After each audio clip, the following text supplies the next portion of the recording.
All right, everybody, now that my movie list Best Picture winner, Sinners, has been crowned, and the Oscars have crowned their Best Picture, one battle after another, I'm going to tell you why they're wrong. But for a second here, I'm going to take off my subjective hat, and I'm going to put on my objective hat, because subjectively, of course, my opinion was Sinners.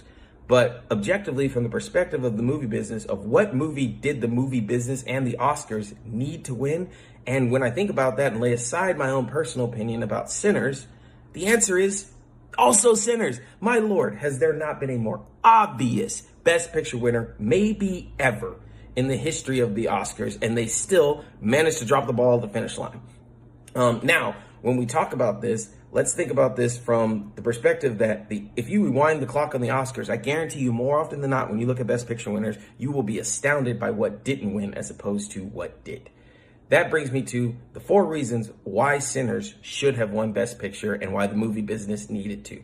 First, it's originality. We came off of a decade of MCU movies, reboots, rehashes, nostalgic cash grabs, etc., etc., etc. And Sinners won by being original, which is very rare these days. The second reason, for 100 years, movie theaters have been the main venue for cinema. That is my church. That's my sanctuary. I don't want movie theaters to die. And guess what? Sinners kept them alive last year, gave them a breath of life.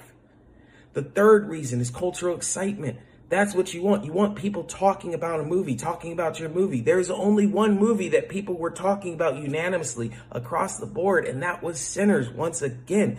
And the last reason, the Oscars and movies as a whole claim that they're embracing diversity. Sinners was the embodiment of diversity in front of and behind the camera. And all of those were woven into the idea that they did it without compromising artistry.